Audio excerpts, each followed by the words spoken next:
आज जनराज्य दिवस अवसर में 76तम जनराज्य दिवस गणतंत्र दिवस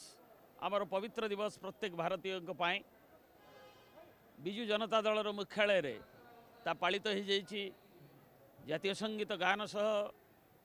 स्वाधीनता संग्राम महान सूरी मानू आमर प्रिय नेता श्रीयुक्त नवीन पट्टनायक दलर मान्यवर सभापति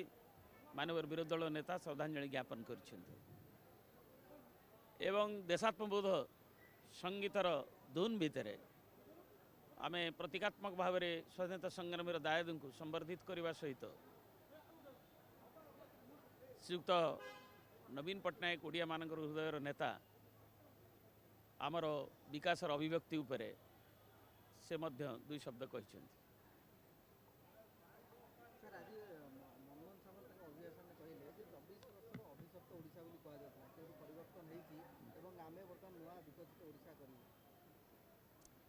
चौबीस वर्षर मनमोहन बाबू बोध भूली जाऊँ 24 वर्ष 9 वर्ष आम मिलित भाव में थिले दयाकोरी से भावुनी ए विस्मृति होती किंतु एटा बोधे समस्त कहते बोली से कहीदे 24 वर्ष ओडिशार विकसित ओडिशार अनग्रसरतार ओडिशा को विकास करिवार सबु क्षेत्र में श्रीयुक्त नवीन पट्टनायक नेतृत्व में एवं ओडिशार जनगणकर सदिच्छा जो कार्यक्रम ता काली प्रतिफलित होती नीति आयोग जो परदिन जो रिपोर्ट प्रकाशित होती ओडिशा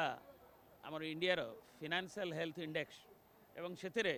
निजे नीति आयोग कार केंद्र सरकार ना आमर एवं से माने प्रशंसा कर ओडिशा 1 नंबर रही आर्थिक श्रृंखल आर्थिक परिचालन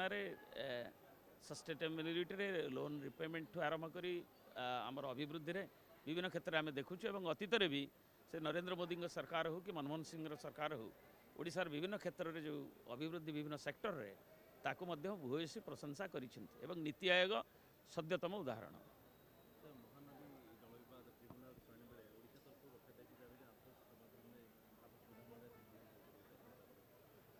आम अपेक्षा करूँ कहीं बर्तमान ट्रिपल इंजिन सरकार एवं केंद्र रे अच्छी बीजेपी छत्तीसगढ़ रे अच्छी एवं ओडिशा रे भी अच्छी तेणु मुख्यमंत्री निजे मोहन माझी महोदय कही बोधे 2 मास तले आपस आलोचन रास्ता परिष्कार हो गला तेणु आम भी आशावादी ओडिशार मुख्यमंत्री जेहेतु कही आपस आलोचना ओडिशार न्याय्य ओडिशार हक एवं ये आसंता खरादिने तिरोटर समय किभली पानी आमर चाषी एवं अन्य माने 16टी जो जिला अच्छे महानदी अववाहिकार